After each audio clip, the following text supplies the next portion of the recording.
আজকে যখন থেকে জাল ফেলা হচ্ছে পুকুরে ঠিকঠাক কেমনই পড়ছিল না, মাছও সেইভাবে পড়েনি। মন খারাপ করে ভাই বললো বাড়ি যাবো, আর পড়বে না।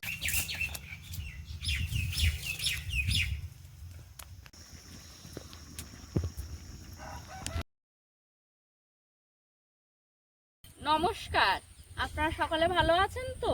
সাথী বিপ্লব ব্লগের আরও একটা সম্পূর্ণ নতুন পর্বে আপনাদের সকলকে অসংখ্য অসংখ্য ধন্যবাদ জানিয়ে শুরু করছি। সম্পূর্ণ পর্বটি আপনারা কথা স্কিপ না করে দেখতে থাকুন, আশা করব আপনাদের ভালো লাগবে। যে সকল দর্শক বন্ধু প্রথমবারের জন্য দেখছেন সাথী বিপ্লব ব্লগটি, যদি আপনাদের ভালো লেগে থাকে একটু সাবস্ক্রাইব করার অনুরোধ রইল, লাইক কমেন্ট শেয়ার করে আমাদের সাথে জুড়ে থাকুন। চলুন তাহলে পর্বটা শুরু করব।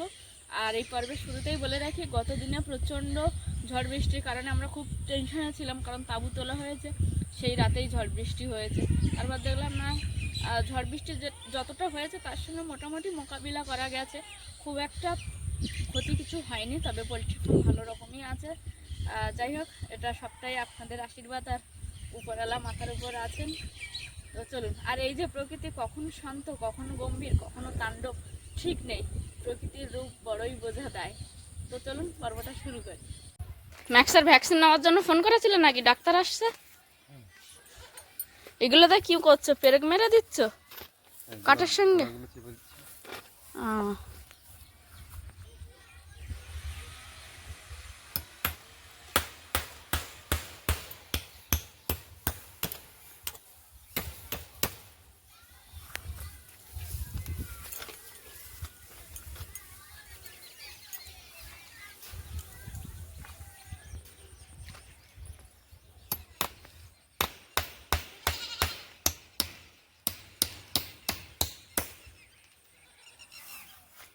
আপনারা অনেকেই মাঝে মাঝেই কমেন্টে দেখতে পাই যে ম্যাক্সের ভ্যাকসিন নিয়ে নেবে, ম্যাক্স বাচ্চাদের সঙ্গে থাকে।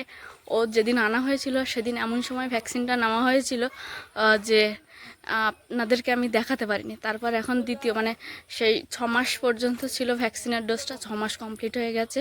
তারপর ভাইকে বলাতে আবার ভাই ডাক্তারকে খবর দিয়েছিল, এখন ম্যাক্সের ভ্যাকসিন দেওয়ার জন্য ডাক্তার এসে হাজির হয়েছে। সঙ্গে মতিরও আজকের ইঞ্জেকশন নেওয়া হবে, তবে ওর ভ্যাকসিন নয়, ওর হচ্ছে কৃমি আর ভিটামিনের একটা ইঞ্জেকশন ওকে দিয়ে দেওয়া হবে। আর এই যে ম্যাক্স বাবু বসে আছে, ওর হচ্ছে ভ্যাকসিন নেওয়া হবে।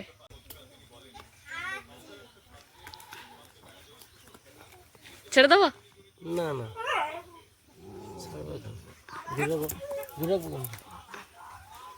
দাঁড়া, আর কি কি খাবি? দাঁড়া দাঁড়া দাঁড়া।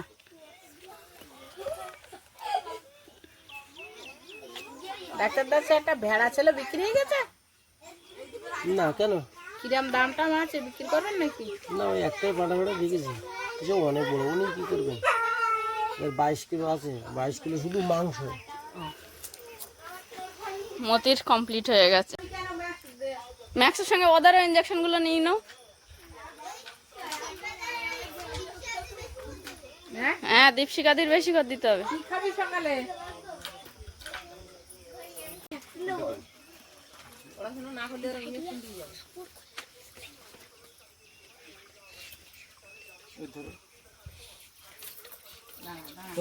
মুখ ধরবো, কম দিকে ধরো। থাকলে চোখ করে দিকে সরে দিই।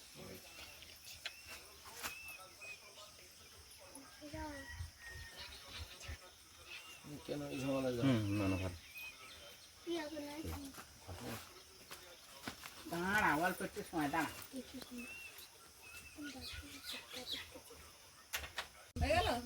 হয়ে গেল আর ইঞ্জেকশন? তোরা খুব চিন্তা করছিলি ম্যাক্সের লাগবে, ম্যাক্স আর হাঁটতে পারবে না, ম্যাক্সের খেলতে পারবো না। দেখ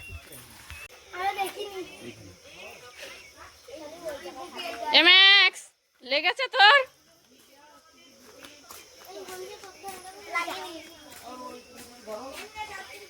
ম্যাক্সের ভ্যাকসিনের সঙ্গে কৃমির ওষুধও খাইয়ে নেওয়া হলো।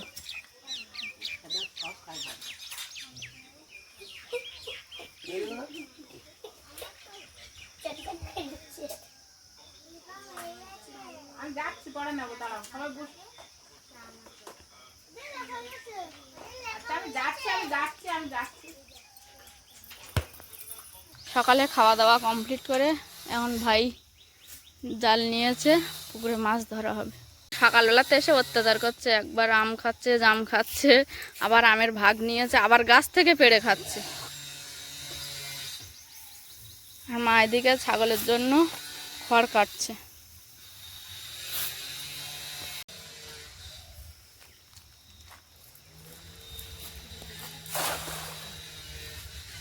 আম এবছরে কম হয়েছে, মানে বলে এসেছিলো ভালো, তবে বল ঝরে গিয়ে আম যে পরিমাণে হওয়ার কথা ছিল সেই পরিমাণে হয়নি, কম হয়েছে।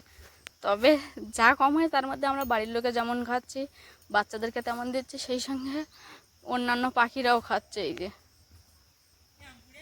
হ্যাঁ আসো, এই আমটা সুলা দাদি খাবে। একটা আম খাচ্ছে, হাতে আছে, তাও হচ্ছে না, আবার একটা খাবে। খাও ওই আমটা, তুমি খাও।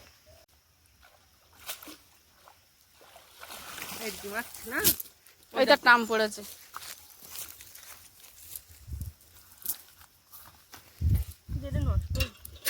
শুকে দেখো,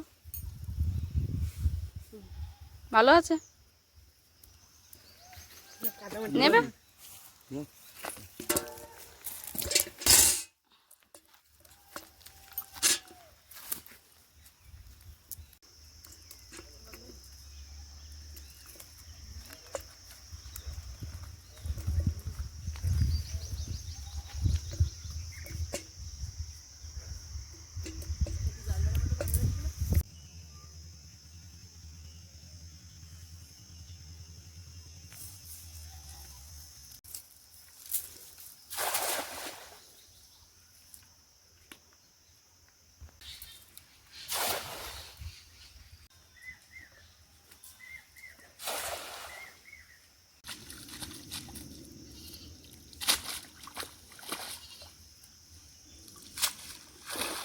আজকে যখন থেকে জাল ফেলা হচ্ছে পুকুরে, ঠিকঠাক কেমনই পড়ছিল না, মাছও সেইভাবে পড়েনি। মন খারাপ করে ভাই বললো বাড়ি যাওয়া, আর পড়বে না। তারপরেও লাস্টে আরেকটা কেমন ফেললো, তখন এই যে কাতলা মাছটা পড়েছে।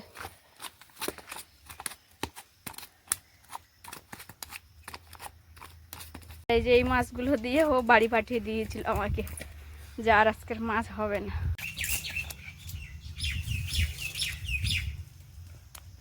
সবজি সব কেটে ভালো করে ধুয়ে নিয়ে এখন দুপুরে রান্না বসিয়ে দিয়েছি। একদিকে ভাতের হাঁড়ি বসিয়েছি, আর একদিকে কড়াইতে একটু জল বসিয়েছি। মাছগুলো আরেকবার ভালো করে গরম জলে ধুয়ে নেব, তাই কেটে ধুয়ে রাখা মাছগুলো আরেকবার গরম জলে ভালো করে ধুয়ে নিয়েছি।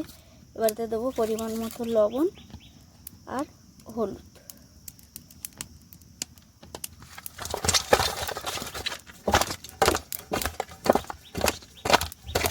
এখানে একটা কড়াই বসিয়ে দিয়েছি, কড়াইটা গরম হয়ে গেছে, এতে দেবো মাছ ভাজার জন্য তেল। কড়াইয়ের তেল গরম হয়ে গেছে, এবার মিশিয়ে রাখা মাছের পিসগুলো আস্তে আস্তে তেলের মধ্যে দিয়ে ভেজে নেব।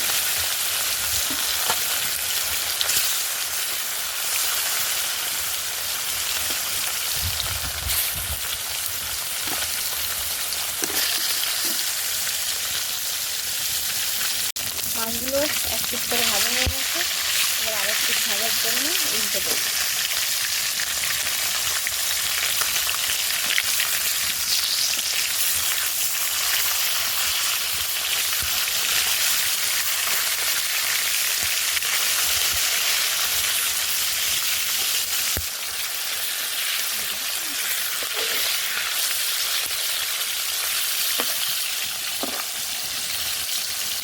মাছগুলো ভাজা হয়ে গেছে, এবার আমি একটা পাত্রে তুলে নেব।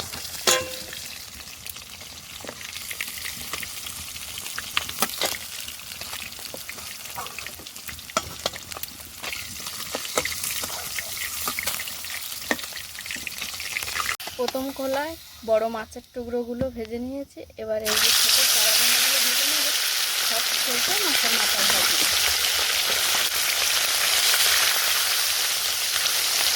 চারাপোনা মাছগুলো ভাজা হয়ে গেছে, এবার আমি এই যে বড় মাছ তুলেছিলাম ওই গামলির মধ্যে তুলে নিলাম, নিয়ে আবার সেই একই তেলের মধ্যে আমি মাছের মাথা দুটো ভেজে নেব ভালো করে।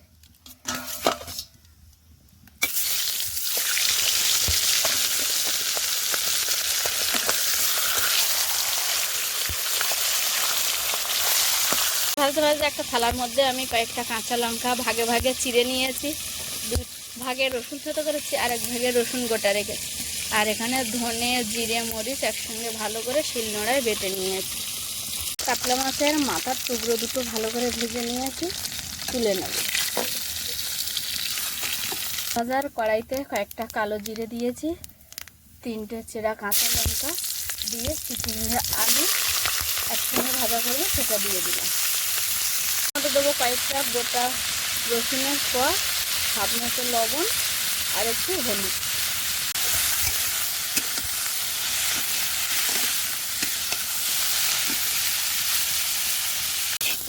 চিচিঙ্গে আলু ভাজা রেডি হয়ে গেছে, এবার আমি একটা পাত্রে নামিয়ে নেব।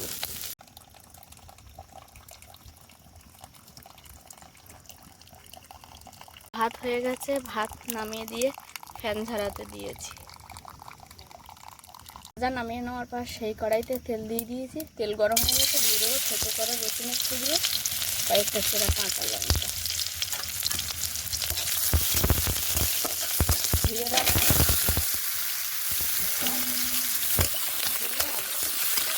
নামিয়ে নিয়ে আরও একটা কড়াই বসিয়ে দিয়েছি, ওতে একটু কালো জিরে দেবো, একটু রসুন ছোটো করা দেবো, আর কয়েকটা সেরা কাঁচা লঙ্কা দেবো। এবারে 2 তরকারিতে স্বাদ মতো লবণ দিয়ে দেবো। তারপর দেবো হলুদ।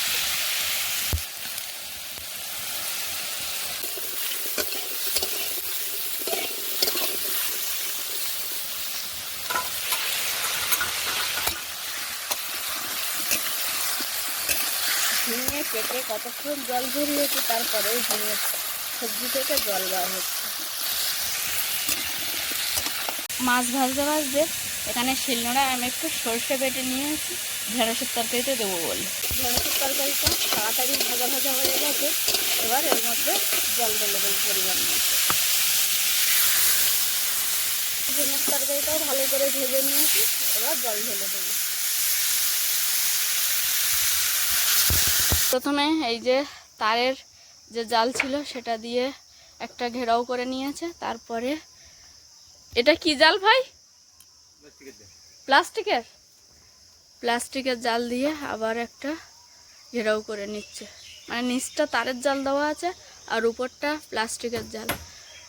তারের জালগুলো সমস্তটা ঠিক করে নিচেই চেপে বেঁধে দেওয়া, উপরে সবটা ঠিকঠাক করে বাঁধা। এই কাজগুলো সকাল থেকে বাবা আর ভাই করেছে, এখনও বাবা আর ভাই দুজন মিলে এই যে প্লাস্টিকের জাল এটা বাঁধছে এখন।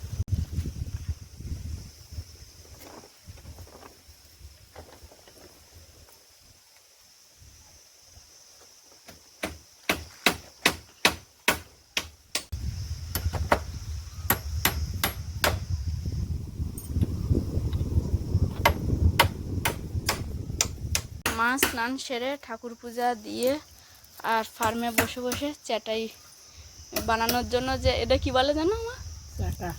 চাটাই বানাবে তো, কিন্তু এইগুলোকে কি বলে? ওই খালতে বানাতে বসছে। 3খানা হয়ে গেছে, আর এইটা 4টে হচ্ছে, 5টা একটা 6টা।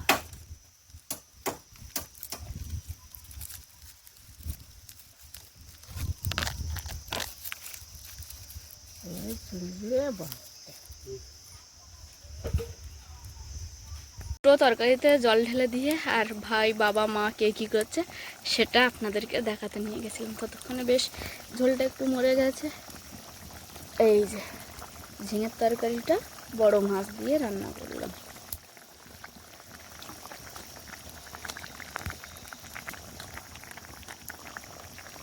আর ঢেঁড়সের তরকারিটা দেবো ছোটো চারা মাছ কটা। ঝিঙের তরকারিটা বেশ কিছুক্ষণ ফুটিয়ে নিয়েছি মাছ দেওয়ার পর, এবার দিয়ে দিলাম বেটে রাখা জিরে মরিচ ধনে, আর একটু করে ঢাকা দিয়ে ঢেঁড়সের তরকারিতেও বেটে রাখা জিরে মরিচ ধনে দিয়ে দিলাম। এবার দিয়ে দেবো বেটে রাখা সর্ষে।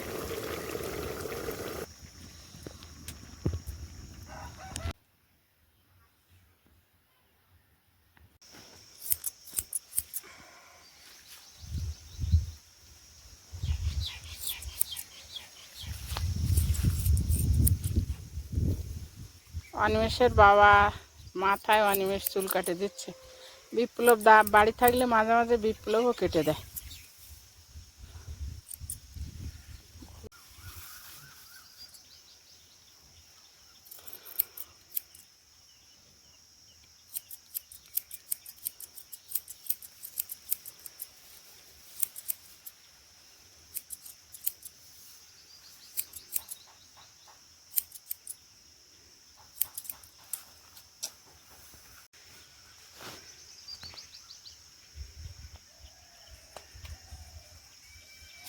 বাবার চুল কাটার পরে সবাই স্নান করে খাওয়া দাওয়া করে একটু রেস্ট নিয়েছি।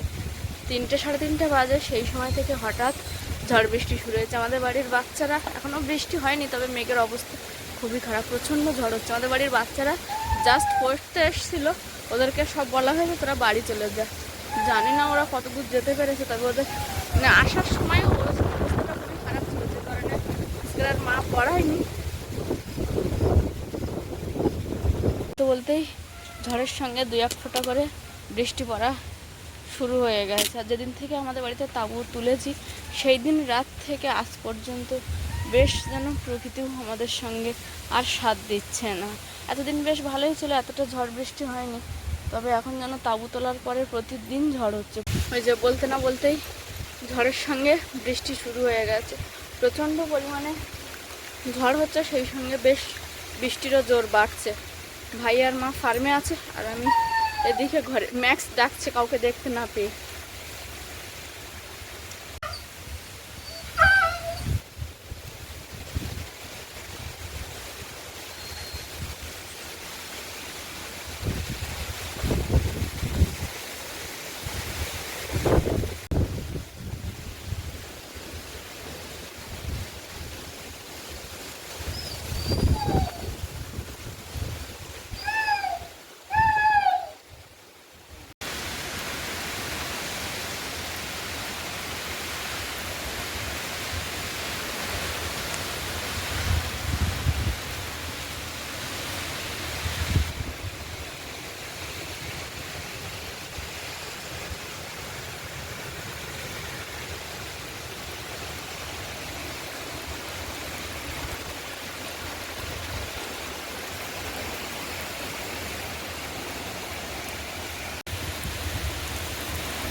একদিকে ঝড় বৃষ্টি হচ্ছে, সেই সঙ্গে যেমন মন খারাপ আছে, সেই দিক থেকে আরো একটা জিনিস, যেমন এই যে গাছের আমগুলো সব পড়ে যাচ্ছে।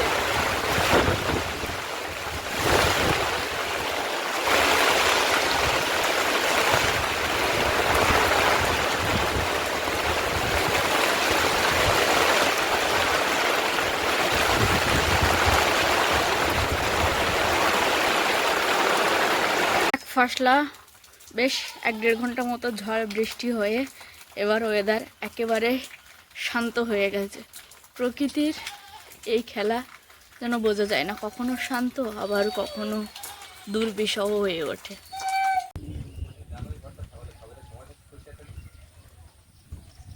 বৃষ্টি থেমে গেছে, পরিবেশ একেবারেই শান্ত হয়ে গেছে।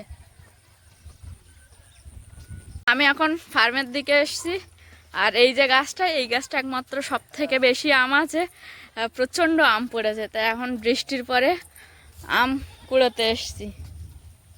এই যে অনেক আম পড়েছে, তলায় আম কুড়াতে এসে প্রথমে এই আমটা পেয়েছি, আর এটা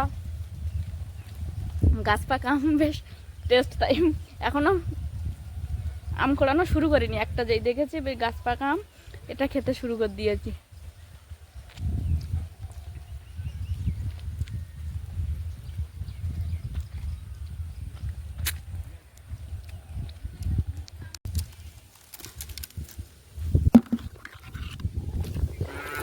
এই যে প্রচুর আম পড়েছে, যেমন আম পড়েছে তেমন একটা বড় বালতি নিয়ে এসেছি।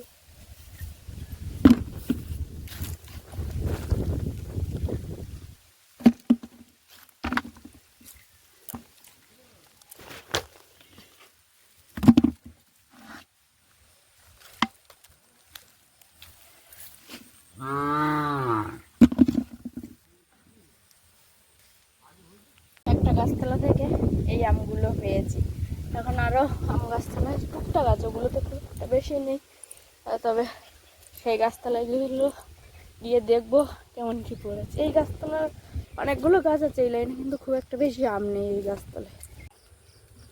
এই যে এবার এই গাছতলাটা দেখবো, এখানে একটা পেয়েছি, এটা একদম পুরো গাছ পাকা পড়েছে, পাতা পড়েছে প্রচুর এই গাছতলায়। এই যে একটা আম, এটা পচে গেছে। এইখানে কোথায় একটা আম দেখছিলাম, এই যে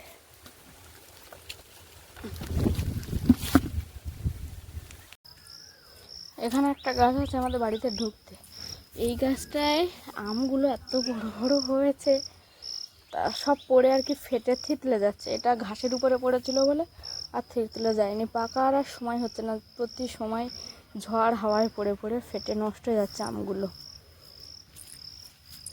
যে আজকের এই বিকালের ঝড়ে এই আমগুলো পেয়েছি। ঝড়ে যখন অল্প থাকে তখন আমরা 2-1টা করে খেতে থাকি, তারপর যখন ঝোড়া ভর্তি হয়ে যায় তখন আমরা বাচ্চাদের আম দেওয়া শুরু করি। এরকম ওরাও গাছতলা থেকে গুড়িয়ে রাখে আর আমরাও গাছতলা থেকে গুড়িয়ে গুড়িয়ে রাখি।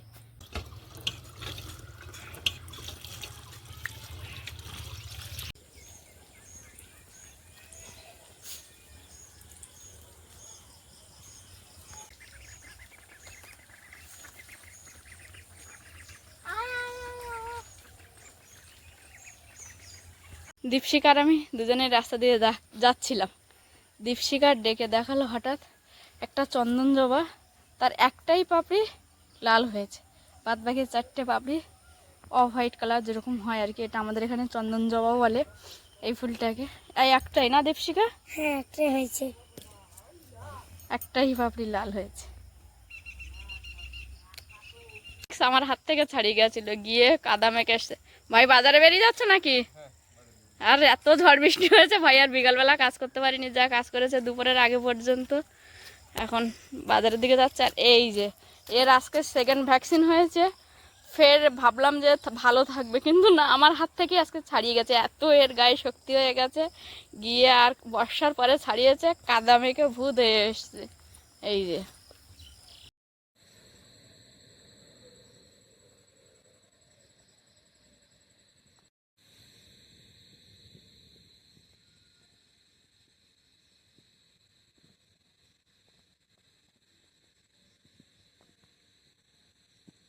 বন্ধুরা, সারাদিনের অনেক কাজকর্ম সবটাই তো আপনারা দেখলেন। তারপরে আবার এই দুপুরে খেয়ে ঘুমির থেকে উঠতে না উঠতেই কি ঝড় বর্ষা, বৌমা আমটাম পোড়ালো। আজকের আবার ম্যাক্সের ভ্যাকসিন হলো, আমাদের মতিরও ইঞ্জেকশান, কৃমির ওষুধ, সব রকম মিলেমিশে আজকের পর্বটা দেখানো হলো। অবশ্যই পর্বটা ভালো লাগবে, আর ভালো লাগলে একটু কমেন্ট, লাইক, শেয়ার করে আমাদের বন্ধু হয়ে যাবেন। আর যারা নতুন দেখছেন তারা আজই আমাদের বন্ধু হয়ে যাবেন। তা আপাতত পর্বটা আর আমি বাড়াতে চাইছি না, এখানে রাখছি। নমস্কার।